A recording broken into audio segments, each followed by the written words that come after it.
They say language is power, it connects people, shapes identity, and carries culture across generations. But what if I told you that a language spoken thousands of miles away in Southeast Asia is quietly becoming part of everyday life in the Middle East? What if I told you that in Israel, a country known for Hebrew and Arabic, another language is being spoken in homes, in playgrounds, in hospitals, even in lullabies whispered to children? That language is Tagalog, the native tongue of the Philippines. And the story of how it found a second home in Israel is one of the most surprising and powerful cultural journeys of our time. Imagine this. A grandmother in Tel Aviv sits at her dining table. Her caregiver brings her food, and with a warm smile says, "Kain na tayo, let's eat." The grandmother doesn't speak fluent Tagalog, but she knows what it means. She's heard it for years, and she smiles back, repeating the words. The same scene plays out in thousands of homes across Israel, Filipino workers caring for the elderly, raising children, becoming second families, and in the process, teaching a nation words and values from a faraway land. This is how it began decades ago, when Filipinos first traveled to Israel. Not as tourists, but as workers, nurses, and caregivers. They came looking for opportunities. And what no one expected was that they would bring more than just their labor. They brought their language, their music, their faith, and their spirit. And slowly, these things took root in Israeli life. At first, Tagalog was spoken softly in private, in phone calls back home, in conversations between workers on their day off, in the kitchens and bedrooms of Israeli households where caregivers lived side by side with the people they served.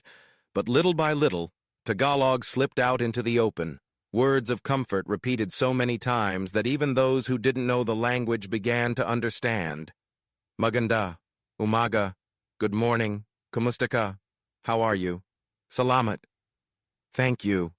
Words became bridges, and soon those bridges carried much more than sounds. They carried love, trust, and family. Today in Israel, it's no longer unusual to hear Tagalog outside Filipino communities. In Tel Aviv, you may hear children raised by Filipino nannies shouting Tagalog phrases on playgrounds. In Jerusalem, you may hear elderly men speaking the words they learned from their caregivers. In Haifa, you may see churches filled with Filipino worshipers, while their Israeli friends join them in songs where Hebrew and Tagalog mix together. And in those moments, Tagalog is no longer foreign, it's familiar. It's part of Israel's soundscape. How did this happen? Why Tagalog, and why Israel? To answer, we need to look at the heart of caregiving. Israel has an aging population.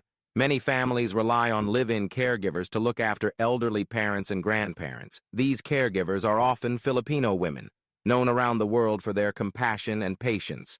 Unlike workers in other industries, Filipinos live inside Israeli homes. They cook, they eat meals with families, they attend birthdays, they sit by hospital beds. And through this closeness, language becomes impossible to avoid. Day by day, word by word, Tagalog enters Israeli households. Now think about the children. Many Israeli kids grow up with Filipino nannies. Their first songs are Bahay Kubo, or lullabies in Tagalog. Their first words may even come from the language of their caregivers. Some of these children speak Tagalog fluently, sometimes better than their parents speak Hebrew. Imagine that. A new generation of Israelis raised with two languages, two cultures, two families, and the values that come with both. Respect for elders, warmth, kindness, hospitality, all of these Filipino values carried into Israeli homes not through textbooks, but through daily life. On Sundays, the one day off for many Filipino workers, parks in Tel Aviv turn into Little Manila. Tagalog fills the air. Food stalls sell pancit, lumpia, halo-halo, music plays, laughter echoes, and Israelis walking through these gatherings hear Tagalog again and again until it becomes part of their rhythm. Some even join in, tasting the food, learning the words, making friends. What began as employment has grown into cultural exchange, and language is at the center of it. But why does this matter? Isn't it just workers teaching a few phrases? No, it's much deeper. Language carries values. When an Israeli grandmother says salamat to her caregiver, she's not just repeating a sound, she's embracing Filipino culture. When a child calls his nanny ate or kuya, sister or brother, he's learning respect the Filipino way. When families hear Filipino songs during prayer, they're connecting with a culture of faith and resilience. In a way, Tagalog has become the language of care in Israel, the language of love, of family, of patience, and that emotional bond is powerful. There are stories of elderly Israelis who, after years with their caregivers, speak fluent Tagalog themselves. Some pass away with Tagalog words on their lips. Imagine that. A life lived in Hebrew ending with words from the Philippines.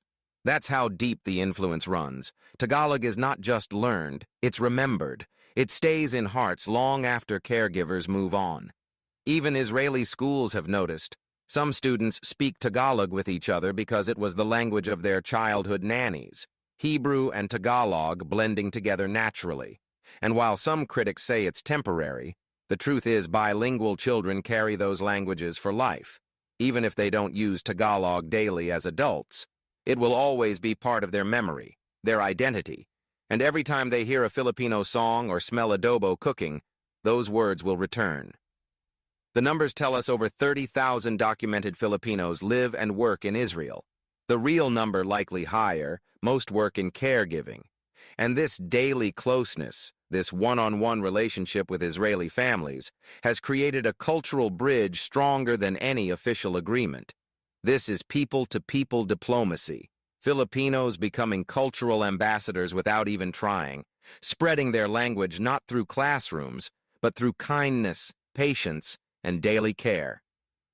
For many Filipinos, working in Israel isn't just a job, it's a mission. Israel is the Holy Land, a place connected to their faith.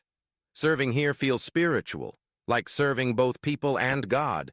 This faith gives them strength, and it makes their influence even stronger, because they don't just work with their hands, they work with their hearts, and their language carries that love.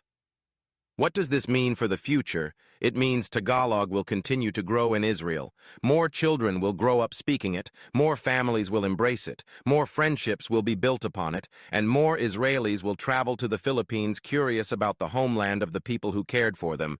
This exchange will strengthen ties between nations not through politics but through love, through words spoken across dinner tables and playgrounds, through lullabies sung at night, through simple phrases like kain na tayo and salamat. So is Tagalog really becoming Israel's second language, maybe not officially, but in the homes of thousands, in the memories of children, in the hearts of the elderly. It already is. It's the language of comfort, of laughter, of family. It's the sound of care that shaped daily life in unexpected ways, and it proves something important. That language doesn't need borders to thrive. It just needs people. And Filipinos gave their language not by force, but by love. And Israel accepted it because love is a language everyone understands. And maybe that's the untold Filipino story. That far from their homeland, in a place many never thought they'd influence, Filipinos are shaping the culture of another nation, not with wealth or weapons, but with words, with values, with presence. They are proving that the most powerful connections are human, and that sometimes the strongest bridges are built in the quiet moments of care, in the simple repetition of a phrase, in the songs sung at night, and in the bonds that form between hearts. This is why Tagalog is becoming Israel's second language, not just in sound, but in spirit, not just in words, but in meaning. And maybe, just maybe, this is how the world changes, not with grand declarations, but with the soft power of love spoken in another tongue.